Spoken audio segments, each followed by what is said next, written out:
Good afternoon and welcome to the parent meeting for our one-to-one initiative for 10th grade iPads in social studies. So I'm going to provide a little background about the program and how we came to decide on iPads in social studies. We actually started working with iPads in the district last year. In a couple areas. We did a program with learning support teachers, that's the iPad Pioneers, where we looked at apps that were appropriate for working with students for support in basically language arts and math. We have a pilot going on in the watershed program at the middle school, where one teacher participated in an intensive professional development program that we have called ACTS, Aligning Curriculum and Technology with Standards. And he received 4 iPads to use with students, and then applied for a foundation grant and received one. They have a total of 40, and those iPads stay in the classroom. In addition, we have a music teacher at one of our elementary schools who participated in the ACTS program, and he now has a total of 10 in his classroom to use with students. So last year around this time, when we started talking about budget with the school board, we talked about a number of things. What should we be doing to help our students become literate in 21st century schools? What are other school districts doing? How can we leverage our district technology dollars to make sure that what we're spending is appropriate and focused, and can we start to reduce some of the costs that we have on an ongoing basis for technology? So we looked at some other devices other than the laptops that we continue to replace to see what might be available. We've actually tried netbooks in the past at the elementary school and weren't too happy with those, but thought that the iPad would be a great one-to-one solution for students. And Jim will talk to you a little bit about why we decided to focus particularly in social studies. So we're hoping overall that by using this device, there'll be great instructional benefits for students, and it will help us, as the board is interested in, maybe not spending so much money on replacing laptops, but by buying iPads, we'll be able to afford some of the very different possibilities and potential of that device to use with our students.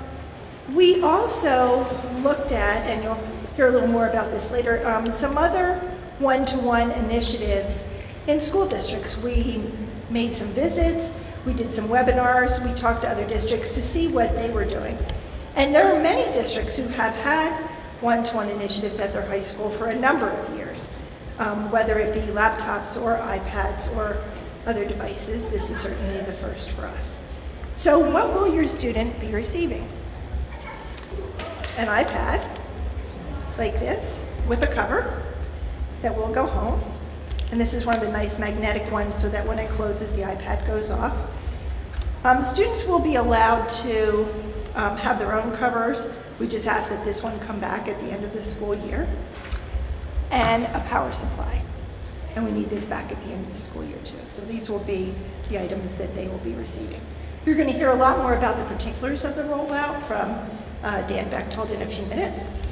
But I'd like to introduce next Jim Kearney, who will talk to you about why social studies.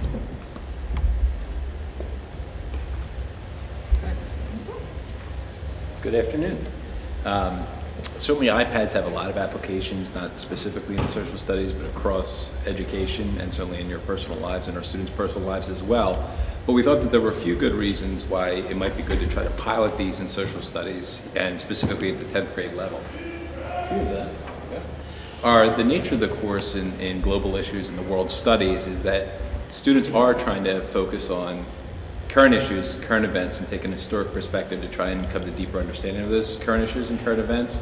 So there's a lot of use already in the classroom with trying to access information immediately and current information on an ongoing basis. And we thought that the iPad lent itself particularly well to that. In addition to that, we are trying to develop students who are going to be effective citizens, and as part of that, that includes collaborating with one another, and using the technology that they're using in other aspects of their lives in the classroom. So we thought that the 10th grade courses in particular lent themselves to that. Beyond that, our social studies teachers already have experience with technology through a program called Classrooms for the Future, which was funded through the Pennsylvania Department of Education to put smart boards and laptops into classrooms across the state. And here in Radnor, social studies was a primary area of focus for that. So these teachers have some experience with integrating technology in their instruction. They have some experience with the, the uncertainty that comes with new technology in your classroom. So they've got a background that is not exclusive to them by any means, but at least as a department, they've had some common experiences with technology already. In addition to that, there's certainly standards that are guiding a lot of the work we're doing with this iPad initiative, and these standards pertain to social studies but aren't exclusive to social studies. The Common Core standards talk about accessing information from a variety of sources, talk about publishing information including in a digital format, and the ISTE standards talk about collaboration, gathering information, as well as some aspects of digital citizenship that are helping to inform our work.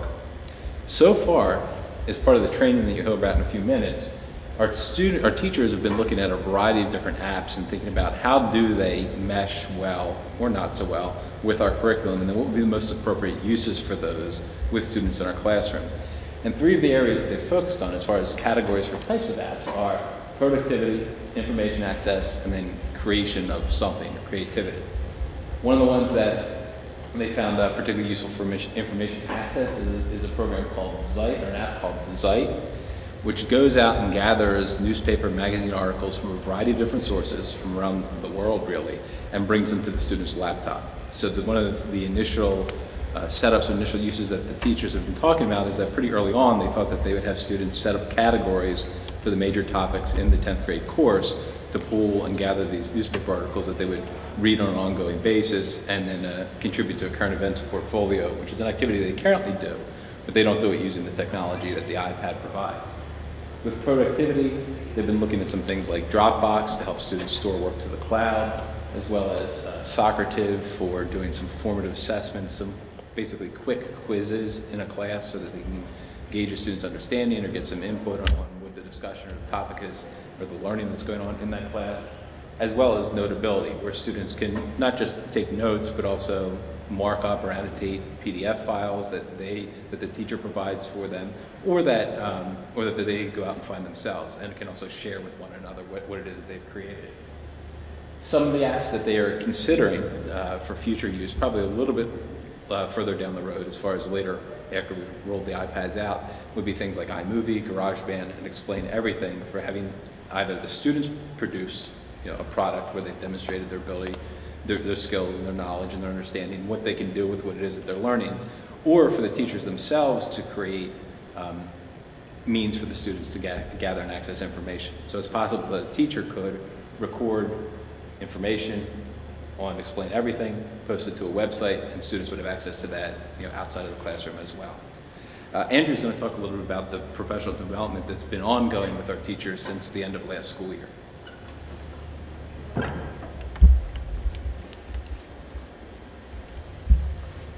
Hi. So, as Jim said, we have been working and talking and developing our approach to integrating this tool into the social studies curriculum since the end of last year. And before the rollout, which Dan will give you some further details on, but they're going to get into students' hands next week, we've already met for 4 full 7-hour days of training plus 1 half day. And at those sessions, our goal is to both identify and play with apps in order to properly map what they're capable of with the curriculum. We want to make sure, because there are so many apps to pick from, that the ones we're selecting will best support our curriculum and the needs of our students and the needs of our teachers. It's a very overwhelming world of possibilities when you start looking at all the apps. So a lot of our work has been about narrowing the focus, being really selective about which ones are going to appear on the student devices, and at which point in the year these different apps are going to get introduced. We want to do this in a measured way where both the teachers are not feeling overwhelmed and the students' work is really grounded and paced and matched with curriculum. Another one of our major goals is making sure that the device is connected with content. It's a beautiful device. It's really engaging. It's really alluring. But we want to make sure that the work that we're doing in our classroom isn't just about getting all like titillated by the device, but that the tapping and the swiping and the work that they're doing is in support of curriculum. We're also making sure that the activities that they are going to be doing in their classrooms are properly gauged and sort of leveled for the academic population that's in their course. So the apps have a lot of flexibility. The activities they're developing around the apps will be flexible to really meet the needs of all the kids in the class. As Joan mentioned, we've done a lot of work in learning from others in terms of informing how we're going to be designing our projects, our activities, and the rollout. So, as Joan mentioned, there have been site visits. There have been conference calls. We have gone to outside workshops. Teachers and I have gone to outside workshops and then brought back what we've learned to the rest of the faculty and then talked about what apps did we like, what did we see, what activity ideas were there, what seems valuable, what should we push to the side. So continuing on past the rollout, there's going to be additional professional development. We're going to be meeting with the social studies faculty every month to talk about how things are going, what apps are working, what apps are not, how might we want to tweak activity designs. We are also going to be supporting further iPad professional development through an existing program at the high school, which is their Professional Learning Communities Initiative. It's an opportunity for teachers to meet monthly and discuss and learn about topics of their interest. One of those groups is an iPad group. So it's not made up exclusively of social studies faculty, but many social studies faculty have selected to be part of this group for their professional learning community. So it's another venue through which we will be tackling iPads in the classroom and figuring out apps and activities and all of that. Okay, so now Dan is going to get into kind of the nitty-gritty of this the rollout.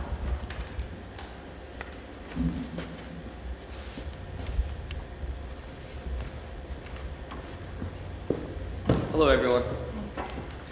All right, I'm going to talk a little about the nuts and bolts of how this whole iPad rollout will work. We have parent meetings. You guys are currently in one. Welcome. We have one this morning, we have one today. We actually have one scheduled for this afternoon at 7 p.m. Because of the weather, obviously the snow, we're going to push that back to Monday at 7 p.m. So it's currently on our website that's been pushed back. There'll also be an e-minders coming out, but we'll have another parent meeting on Monday. Anticipating that we're going to have school tomorrow, the students will have a 25-minute assembly where they'll get the basics of this iPad rollout as well. When we get into December, the students will receive a packet of forms, and that will go home with them. You have an opportunity to sit down with them and go through the forms. The forms will be due by the end of the month. I believe it's December 19th. And then in January, students have an opportunity to take the iPads home. Now, talk about students taking the iPads home. There is a $45 service fee that is associated with the use of the iPads.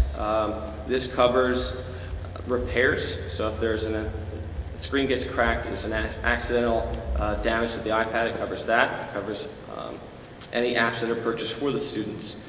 If you have multiple students that are in one family, you pay one fee. So I don't know if anybody has twins or triplets in here, but if you have multiple sophomores, it's $45. If a family chooses that they're unable to afford the fee, there's a fee waiver application, and if they choose that they just are not interested in paying the fee, then the iPad will be used by the student only in their social studies class. Okay, so if you choose not to pay, your child will still have an opportunity to use it in the social studies class, but they will not be able to take it home. They will not be able to use it in other classes. Additionally, we have a bring your own device, or BYOT. Some students already have iPads. Nikki, please let me know if you can still hear me. I'm going to walk away from this a little bit. We understand the students may have this device already. If they do, they can bring their own. What we want to do is make sure that we are working with like devices, so that way we can assist the student and make sure that all the apps are similar when students are working on the classroom. So the iPad 2, and you can see the specifications up there and what people called the iPad 3. If they have either of those devices, then they can bring those in lieu of using the one that we are providing for them. One of the things, if you bring your own technology, is that families are responsible for the repair of it. So if it's our device and it's having issues, then our building techs will take care of it. If it's your device and it's not working, then the family's responsible for fixing it or repairing it. All of our apps that we purchase come from that $45 service fee. So if you are choosing to bring your own device and we have educational apps that students need for class, then up to $45 you would have to cover for those apps. And the bring your own device form will be due at the end of December. So you have some time to think about whether or not you want to use the school device or bring your own. Optional insurance. One of the things that we tried to do to protect students from damage or loss is reach out to an outside insurance company. And so there is a third-party company that families can choose to buy insurance for them. It's a 6-month policy. It goes from January until June. It covers theft, damage, vandalism, fire, flood, any natural disaster. We want to make sure that students are protected from this. It's a $39 and it's a $50 deductible, and that would reimburse it. The cost for replacement of the iPad for the whole thing, if there is no insurance associated with it, is $599. We wanted to make sure the students were protected from that. The guidelines. So looking through some of the things that we're going to speak to the students about. The device and the apps are the district property. It'll have to be handed back. We're going to treat it like it's a textbook. So at the end of the school year, they're going to hand it back in. We expect them that they use it appropriately at all times. Obviously, students walk around and they have many of them have their phones with them, and so they have some knowledge of how to use this. They will receive training on digital citizenship and how to use devices properly, but we're going to reiterate to them that there are certain expectations, and all of the specific expectations for the use of the iPad will be in the guidelines. Safety and security. When your child is on the iPad, whether it's here at school or they go home or they're at their friend's house or wherever they go, there is a content filter that will be active. And so wherever they access the internet, it will filter inappropriate things so they won't be able to have access to them, and that is in compliance with federal law. Students are responsible for the devices at all times. We have wonderful students here and they love to share. And someone will say, hey, let me borrow your device.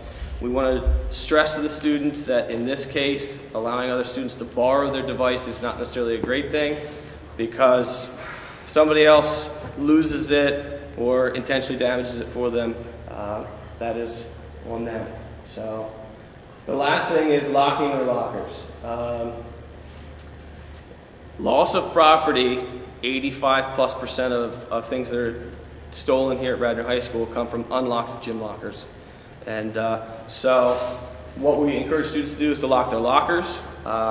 This is something that is part of a requirement for their gym class. All of the phys ed teachers have locks that they can give to the students. We'll have an iPad cart that will be down in the gym area for students to lock up their materials. There are signs on the doors.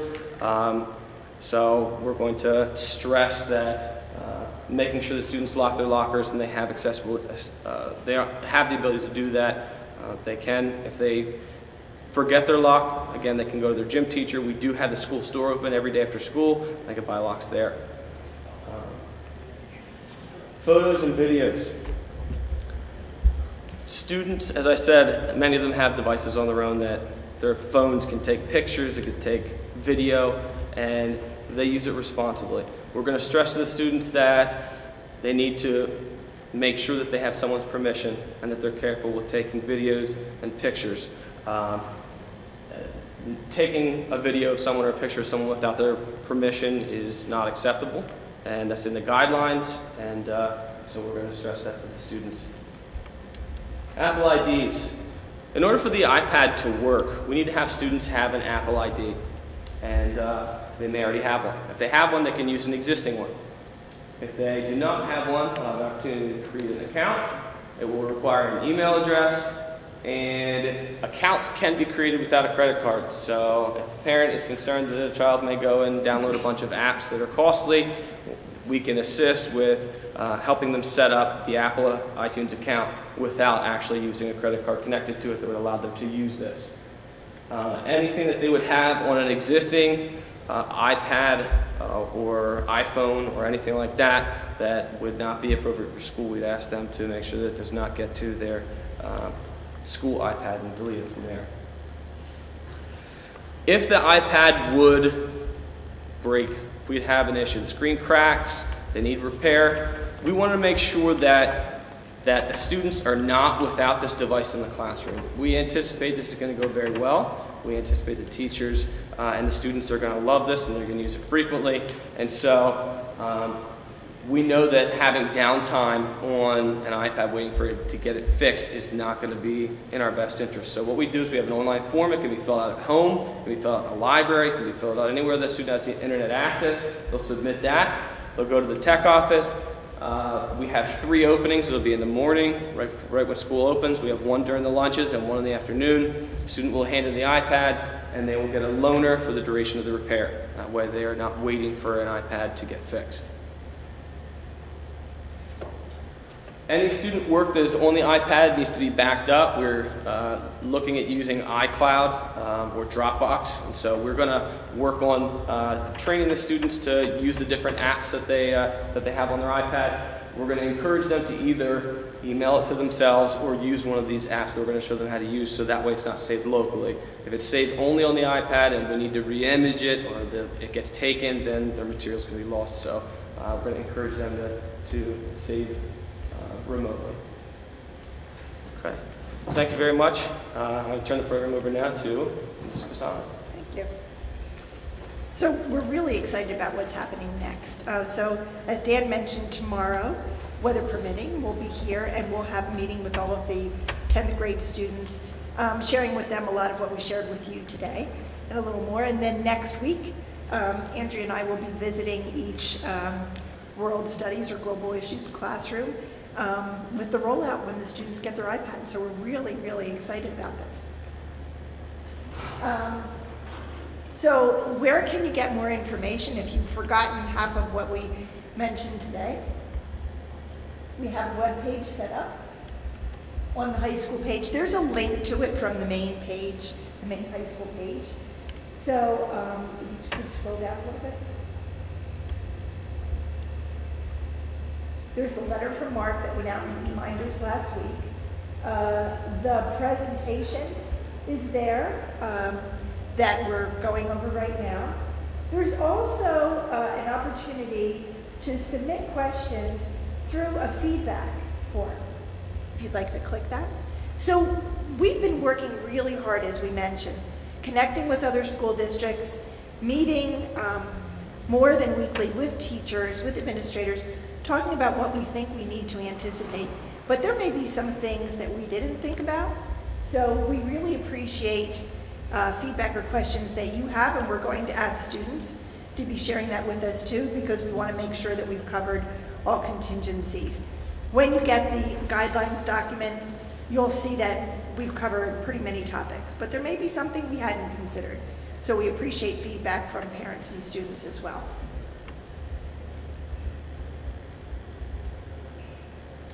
For the $45 service fee that Dan mentioned, you'll be able to pay for that through My School Bucks. We'll have information and the link to sign up for that. It is what we use for the cafeteria as well. Parents just create a free account online and you can submit payment that way. The insurance, the third-party insurance, we'll have a form. That's direct contact with the Worth Avenue group for that insurance. Do you have to submit payment through school bucks? Right now we're asking for it. Do you think that would be a problem? No, there's a fee associated with that. Oh, Every time you go on it, there's a fee. Okay, then we should reconsider that and have that as an option as well as accepting checks in the office. So thank you, that's good feedback. As you submit questions, we're going to pull them all together and produce a frequently asked questions document, so we're answering all of the questions, because if you're asking something, other parents may have the same question too, and we'll post that back on the site. So dates, December 2nd is our anticipated date to be distributing the forms, and they are the iPad guidelines and procedures, which we're going to ask parents and students to initial each page and sign. There's a student pledge, the service fee and insurance options that Dan mentioned. There are 3 insurance options. You can say, my student's really responsible, we don't need to worry about insurance, nothing's going to happen, and check that off. You can choose to use the Worth Avenue Group option of paying the $39 for 6 months, or you can say, it's already covered by my homeowners, I don't need to get involved in additional choices. There's a BYOD form if you know that you have an iPad that you'd prefer for your student to use, that's an option also, and then the service fee. So again, we are so excited to be starting this initiative. As I mentioned earlier, there are so many other districts. Those are our neighbors who have been doing one-to-one initiatives for some time. We have spent a lot of time thinking thoughtfully about how we're integrating it. We're not thinking, you know, iPads are the greatest thing out there, we want our students to have them, and then figuring out what we're going to do. So we spent a lot of time, as you heard from Jim and Andrea, thinking about how we're going to use them in the classroom.